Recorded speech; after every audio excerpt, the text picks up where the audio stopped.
മേജറേ, മേജറേ, എടോ മേജറേ. എന്താടോ വലിയ സന്തോഷത്തിലാണല്ലോ? കാര്യമുണ്ടോ? നമുക്കൊക്കെ ഒരു കോൾ അടിച്ചിരിക്കുക. കോള് എനിക്കൊന്നും മനസ്സിലാവുന്നില്ല. താനിങ്ങ് കേറി വാ.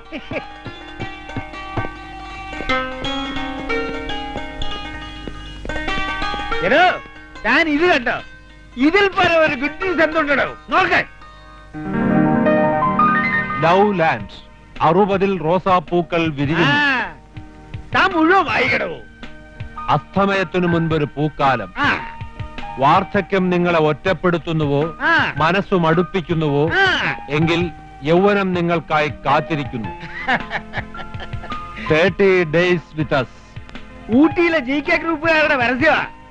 നമുക്ക് റിട്ടയർമെന്റ് എന്ന അടിച്ചു പൊളിക്കാൻ. ഇനി എന്താ ഉണ്ട്? അപ്ലിക്കേഷനോടൊപ്പം ബയോഡാറ്റയും ആവശ്യപ്പെട്ടിരിക്കുന്നു. അവർ ചോദിക്കുന്ന എന്ത് കൊടുക്കാടോ? എങ്ങനെങ്കിലും നമുക്കിതിന് പോണം. ഒരു മാസമെങ്കിൽ ഒരു മാസം ഈ വീട്ടുകാരെങ്കിൽ ഇതൊന്ന് രക്ഷപ്പെടാമല്ലോ. സംഗതി എനിക്കും താല്പര്യമുള്ളത് തന്നെ. എങ്കിലും നമുക്ക് ഒന്നുകൂടി ആലോചിച്ചിട്ട് പോരെ? ഇനി ഒന്നും ആലോചിക്കാനില്ല. താൻ ഇന്ന് തന്നെ കാളനിയിലെ വൃദ്ധസമാജം വിളിച്ചു കൂട്ടണം. നമുക്ക് എല്ലാരെയും കൊണ്ടുപോവാ. കുറച്ചു ദിവസമായിട്ട് ഇടയ്ക്കിടെ ഇവന്മാര് മീറ്റിംഗ് കൂടുന്നുണ്ടല്ലോ. അതുകൊണ്ട് അന്നം മുടങ്ങാതെ കിട്ടുന്നുണ്ട്. ഈശ്വര, ഈ മീറ്റിംഗ് മരണം വരെ പോട്ടെ. വാർദ്ധക്യത്തിന്റെ പടിക്കെട്ടിൽ വേദനയുടെ തീക്കാറ്റേറ്റ് കഴിയുന്ന നമുക്ക് ഏവർക്കും എല്ലാം മറന്ന് ഉല്ലസിക്കാനായി കിട്ടുന്ന 30 ദിവസങ്ങളാണ് ലൗലാൻഡിലെ ഈ ക്യാമ്പിലൂടെ നമുക്ക് ലഭിക്കുന്നത്.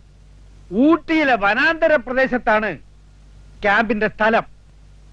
സിറ്റിയിൽ നിന്നും ഏതാണ്ട് 30-ലേറെ കിലോമീറ്റർ ഉള്ളിലാണ്. ഭക്ഷണം, താമസ സൗകര്യം എല്ലാം ഓരോരുത്തരുടെയും സൗകര്യങ്ങൾക്കനുസരിച്ച് ലഭിക്കുന്നതാണ്. 60-ന് മേൽ പ്രായമുള്ളവർക്ക് അഡ്മിഷൻ അവകാശമുള്ളൂ. ഇനി നിങ്ങൾ ഓരോരുത്തർക്കും അവരവരുടെ അഭിപ്രായങ്ങൾ പറയാം. ദൈവമേ, നമ്മുടെ കഞ്ഞൂടി മുട്ടിക്കാനുള്ള പരിപാടി എന്നാ തോന്നണേ. പുരുഷന്മാരായ ഞങ്ങൾ എപ്പോഴേ റെഡിയായി കഴിഞ്ഞു. ഈ സ്ത്രീകളെല്ലാവരും കൂടി വരണമെന്ന് ഒരപേക്ഷയുണ്ട്. എങ്കിലും ഒരു പൂട്ടുണ്ടാകും. ഫൽഗുണന്റെ ഈ പഞ്ചാരടി ഉണ്ടല്ലോ, അതെനിക്ക് തീരെ പിടിക്കുന്നില്ല. സമാജത്തിന്റെ പ്രസിഡന്റ് എന്ന നിലയിൽ എന്റെ അഭിപ്രായം എല്ലാവരും പങ്കെടുക്കണം എന്നാണ്.